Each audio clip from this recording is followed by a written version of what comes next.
আমি আল্লাহ তাআলার বান্দা অনুবাদ করো। অনুবাদ কেমনে করবা? আল্লাহ তাআলার অনুবাদ করতে গেলে আল্লাহর নবী বিশ্বনবী মুহাম্মদুর রাসূলুল্লাহ সাল্লাল্লাহু আলাইহি ওয়াসাল্লাম হযরত আব্দুল্লাহ বিন মাসউদ রাদিয়াল্লাহু তাআলা আনহু থেকে একটি হাদিস বর্ণিত আছে। উনি বলেছেন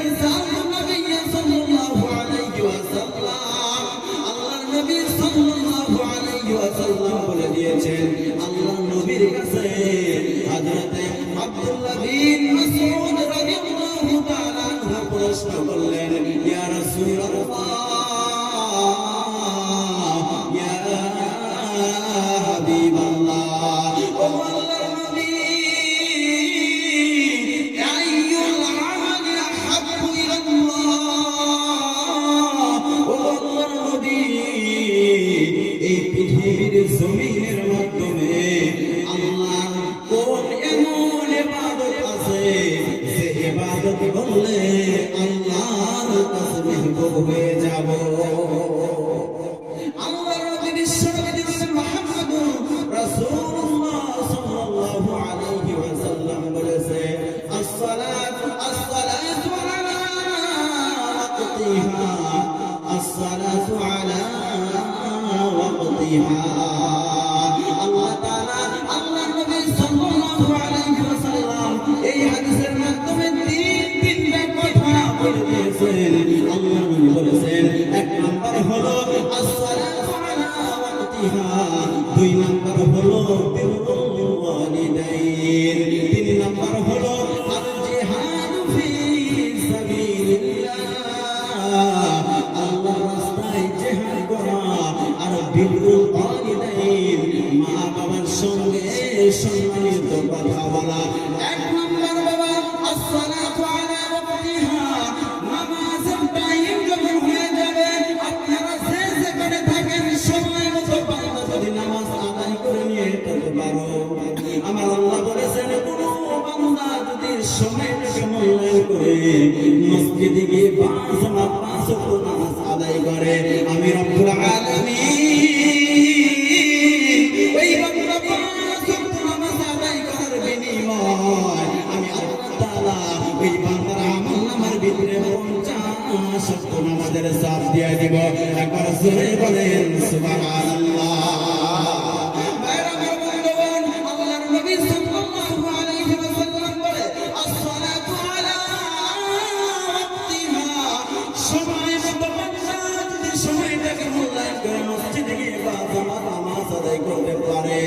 আমি আল্লাহ তাআলা ওই বান্দাকে 5 ওয়াক্ত নামাজ দিয়ে দিব। আল্লাহ কিয়ামতের দিন ওই বান্দাকে যখন বান্দার কোনো ছায়া থাকবে না, পৃথিবীর কারো কোনো ছায়া থাকবে না, আল্লাহর আরশ ছাড়া কোনো ছায়া থাকবে না, আমি আল্লাহ তাআলা বান্দাকে আল্লাহর আরশের মাধ্যমে জায়গা করে দেব। একবার জোরে বলেন সুবহানাল্লাহ। আল্লাহ তাআলা এক নাম্বার আসসালাতু আলা ওয়াক্তিহা, সময়টাকে মূল্যায়ন করে মসজিদে গিয়ে পাঁচ ওয়াক্ত নামাজ আদায় করে নিলে আমার আল্লাহ তাআলা মুহাব্বত করে ওই বান্দাকে 50 ওয়াক্ত নামাজের সওয়াব দিয়ে দেবেন। সুবহানাল্লাহ। তো মুরব্বি বাবারা, তাহলে সর্বপ্রথম আল্লাহর নবীর কাছে জিজ্ঞাসা করলেন, ইয়া রাসূলুল্লাহ, ইয়া হাবিবাল্লাহ, ও আল্লাহর নবী, এই দুনিয়ার জমিনের মাধ্যমে আইয়ুল আমালু আহাব্বু ইলাল্লাহ, এই পৃথিবীর মাধ্যমে সবথেকে প্রিয় তো আল্লাহ পাকের কাছে কোন আমল আছে? নবীজি কি বললেন? আসসালাতু আলা ওয়াক্তিহা, তোমরা সময় মতো নামাজ আদায় করে নাও। আর যখন আপনি নামাজ আদায় করবেন পৃথিবীর মাধ্যমে কেউ যদি আপনাকে মহব্বত না করে, আল্লাহর আপনি মহব্বতের বান্দা হয়ে গিয়েছেন, বলেন সুবহানাল্লাহ। আর দুই নম্বর বিরুল ওয়ালিদাইন, মা বাবার সঙ্গে ভালো ব্যবহার করো। নামাজ যদি আপনি 5 ওয়াক্ত পড়েন, মা বাবার সঙ্গে যদি বাবা খারাপ আচরণ করেন, আপনার নামাজ তিন নাম্বার হলো জিহাদ ফি সাবিলিল্লাহ। এখন তো জিহাদ করার সময় না, ফি সাবিলিল্লাহ আল্লাহর রাস্তায় কিছু দান করা, আল্লাহর রাস্তায় বাবা কিছু দান করা, আল্লাহর রাস্তায় জিহাদ করা।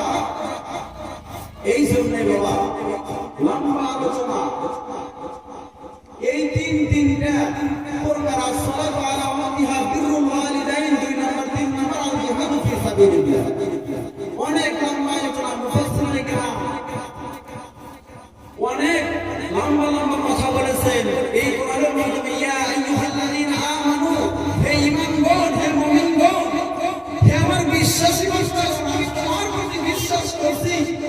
আসমান জমিনের মাধ্যমে আল্লাহ যখন বললেন ওয়া ইয ক্বালা রাব্বুকা লিল মালাইকাতি ইন্নী জাইলুন ফিল আরদি খলিফা, আমি আল্লাহ তাআলা যখন এই জমিনের মাধ্যমে একটা খলিফা বানাইতে চাই, তো আসমানের ফেরেশতারা কি বললেন, না না রব্বুল আলামিন, আপনার কোনো বান্দা বানাইতে লাগে না, আমি তো আপনার প্রশংসা আদায় করি।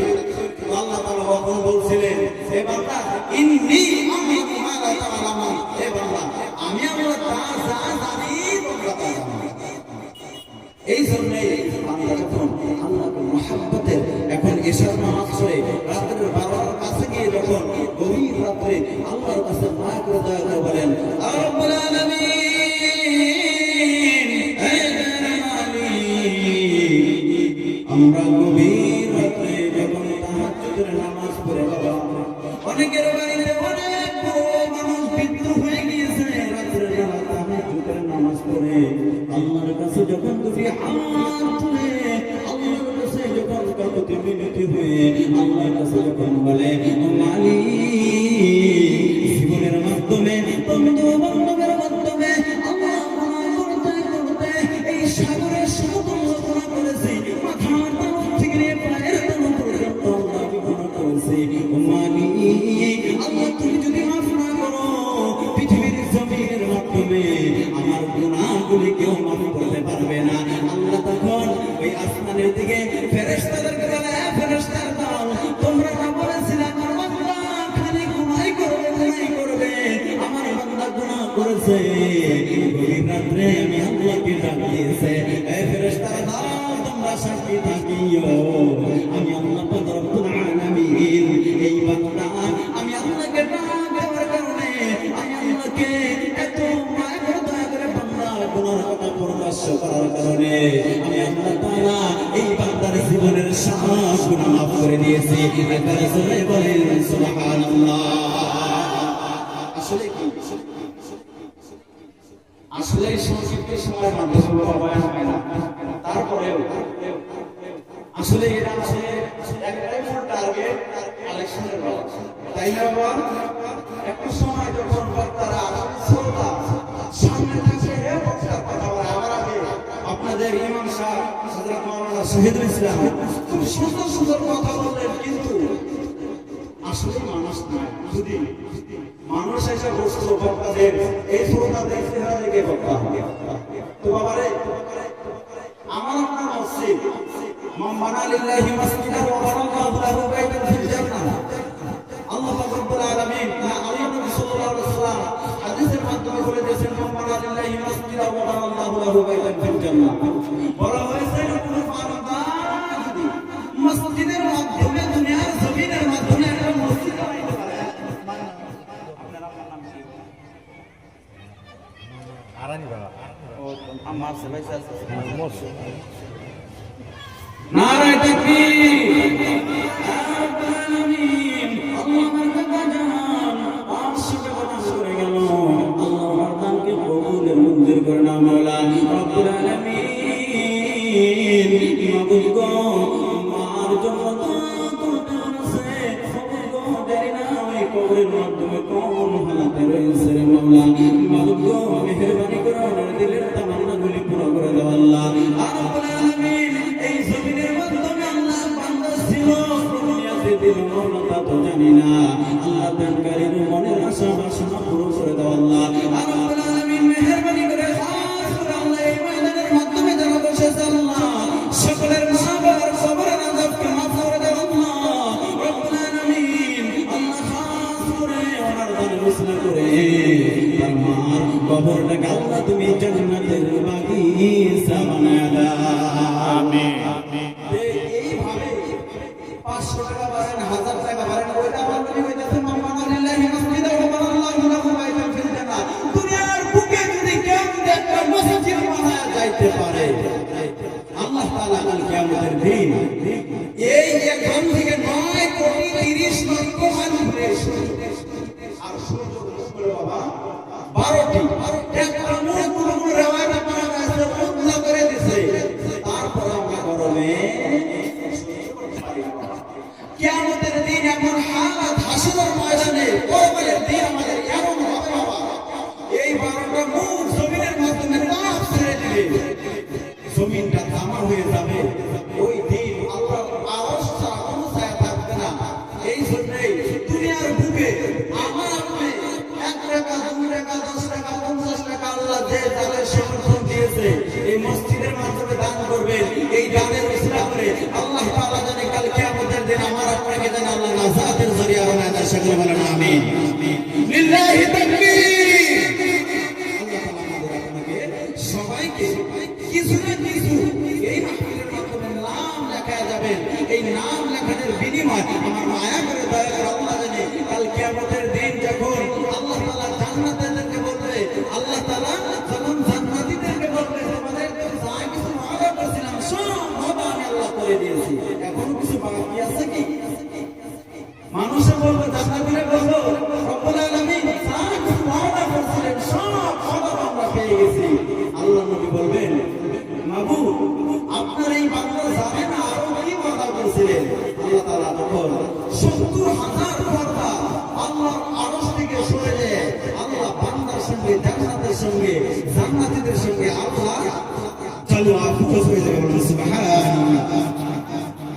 ওই ময়দানের মাধ্যমে আল্লাহ জানি এই কণ্ঠ দিয়ে গভীর রাত্রে বলে গিয়েছি আমি গুনাহগার বান্দা। আল্লাহ তাআলা জানি ওই জালওয়া আফরোজের দিন কোনো না কোনো কোনায় বা কোনায় আল্লাহ তাআলা জানি আপনারা সবাইকে কোনায় থেকে যেন আরেককে দেখার সুযোগ করে দেয়। সত্য বলেন আমিন। আল্লাহ তাআলা আমাকে আপনাকে শোনার থেকে আমল করার বাবা তৌফিক দান করুন। ওয়া আখির দাওয়ানা আলহামদুলিল্লাহি রাব্বিল আলামিন।